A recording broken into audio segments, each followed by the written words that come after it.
দুধ নেই। আমি বাবা চ আমি পালা পারি না, তোরা ফালাই দিয়ে চ। কেউ তো ঘরে একটু তাকাই দেখে না। আমার অশান্তি আমারই বুক করা লাগে। বাড়িতে খাবার ছিল না? না, খাবার ছিল না।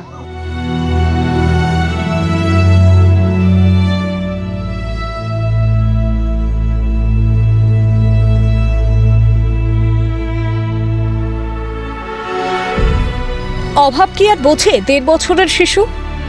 পেটে খাবার নেই, কেঁদেই চলেছে অনবরত। এদিকে নিরুপায় মা, অভাবের সংসার। কোলের শিশুর মুখে খাবার তুলে দেবেন, নেই সেই টাকাও। বাধ্য হয়ে চরম সিদ্ধান্ত, কোলের ছেলেকে ছুঁড়ে ফেলে দিলেন মা। বরাত জোরে অবশ্য প্রাণে রক্ষা পেয়ে গিয়েছে ওই পুত্র সন্তান। জলপাইগুড়ির মরিচবাড়ির ঘটনা। শুনলাম এই তো পলাশের ভাইয়ের বউ নদীতে বাচ্চা ফেলতে গেছিলো, নদীতে বাচ্চা ফেলিয়ে দিয়েছিল। ওখানকার কিছু পারিবারিক লোক তারা দৌড়ে গিয়ে ধরে তুলছে, এই শুনলাম আর কি। এদের সামনে এরকম ঘটনা ঘটতেছিল, তখন এরা আর কি ফট করে ধরছে, ধরে ধরে বাড়িতে খবর বলছে যে তোর ইয়ের ছেলেকে এইভাবে বিপুলের ছেলেকে নদীতে ওর বউ ফেলে দিচ্ছিল, তোমরা কোথায়? তখন আর কি সবাই বা মহিলা টহিলা সব আর কি আমাদের এখানে একটু আর কি ধমকাধমকি করছে। তখন এদেরকে আবার বলছে যে আমার ছেলেকে আমি মারে ফেলবো কি জলে ফেলবো, তোমাদের কি? টিন ছাওয়া দরমার ঘরে দিন কাটে সীমা বাওয়ালির। বিপুল বাওয়ালি কাঠের কাজ করেন। যেদিন কাজ মেরে সেদিনই উনুন জ্বলে, হাঁড়ি চড়ে। কিন্তু গত ২ সপ্তাহ ধরে কাজ নেই স্বামীর, ঘরে এক দানা চালও নেই। খিদের জ্বালায় ১.৫ বছরের ছেলের কান্না আর সহ্য করতে পারছিলেন না সীমা। ঘরে রয়েছে আরও এক কন্যা সন্তানও, তার পেটেও খাবার দিতে পারছেন না। চোখের সামনে শুধু অভাব, হতাশা আর অন্ধকার। এই পরিস্থিতি থেকে নিস্তার পেতে সন্তানকে কোলে নিয়ে ছুটলেন নদীর দিকে।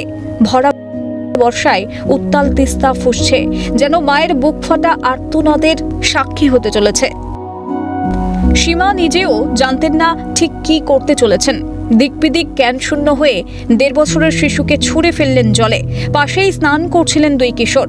দেখতে পেয়ে প্রাণপণ চেষ্টা করে শিশুটিকে জলের মধ্যে থেকে টেনে তোলে। ঘটনা জানাজানি হতেই প্রতিবেশীদের কাছ থেকে সীমার ছুটল মাঠ।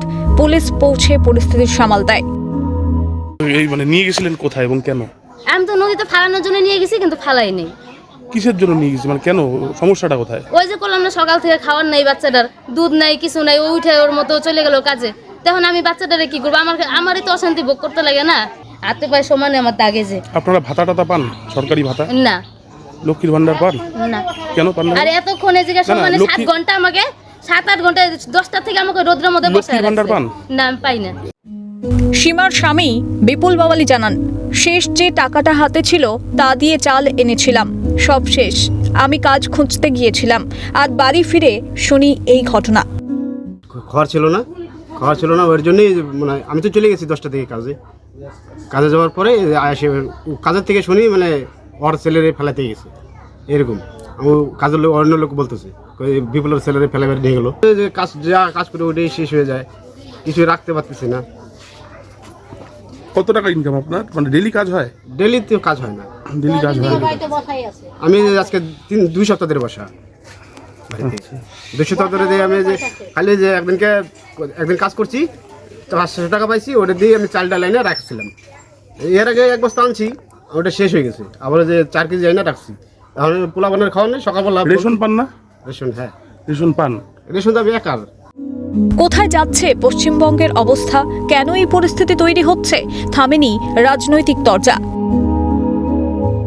অভাবের তাড়না এই বিষয়টা নয়, কারণ এরকম অভাব আজকে আমাদের গ্রাম বাংলায় নেই। মাননীয় মুখ্যমন্ত্রী মমতা বন্দ্যোপাধ্যায় আসবার পর সেই পরিস্থিতিটা অনেকটাই বদলে গেছে। এবং তার বাবা যেহেতু বাচ্চাটির বাবা হাতের কাজ করেন, তো সুতরাং তার তো অভাব আসার প্রশ্নই আসে না। এটা তাদের পারিবারিক কোনো সমস্যা রয়েছে কিনা সেটা দেখবার আছে। এই বাংলা, উত্তর বাংলায় উন্নয়ন আজ পর্যন্ত নেই। কেন্দ্র সরকার যা কিছু সাধারণ মানুষের জন্য কাজ করছে, সেই রেশন ব্যবস্থা বলুন বা স্বাস্থ্যের দিকে বলুন, সেই ব্যবস্থা এসে আটকে যাচ্ছে কাটমানি হিসাবে তৃণমূল নেতাদের পকেটে। তো এই দোষগুলো কাদের নিতে হবে? এটা রাজ্য সরকারের। কারণ যদি ন্যূনতম কেন্দ্রীয় যে খাদ্য সুরক্ষা যোজনা যদি প্রত্যেক বুথে পৌঁছে যায়, তবে কোনো মা তার বাচ্চাকে না খেতে। ঘটনায় চিন্তিত মনোবিদরাও। মেয়ে যে সে পড়াশোনা করে নিজের পায়ে দাঁড়াবে বা তার একটা নিজস্ব স্বাধীনতা এবং অর্থনৈতিক স্বাধীনতা থাকবে, সেটা এখনো আমাদের সব ক্ষেত্রে, সমাজ ব্যবস্থার সব ক্ষেত্রে গড়ে ওঠেনি।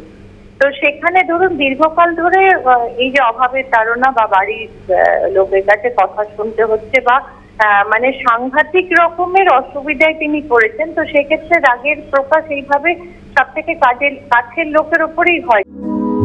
সিএনএর খবর প্রকাশ হতেই নড়েচড়ে বসল প্রশাসন। বিপুল বাওয়ালির বাড়িতে যান ময়নাগুড়ি জয়েন্ট বিডিও মোহাম্মদ মবিন। পরিবারের পাশে থাকার আশ্বাসের পাশাপাশি পরিবারটির হাতে প্রশাসনের তরফে তুলে দেওয়া হয় খাদ্য সামগ্রী। অভাব আর অসহায়তায় সীমা যে সিদ্ধান্ত নিয়েছিলেন তা অপরাধ, কিন্তু অপরাধের ভিতরে রয়েছে মায়ের চাপা যন্ত্রণা। নিশ্চিত মৃত্যু জেনেও কত কষ্টে নিজের কোলের সন্তানকে নদীর জলে ছুঁড়ে ফেলতে পারেন মা, তার কে বুঝবে? ঝিলাম দেবের রিপোর্ট, ক্যালকাটা নিউজ।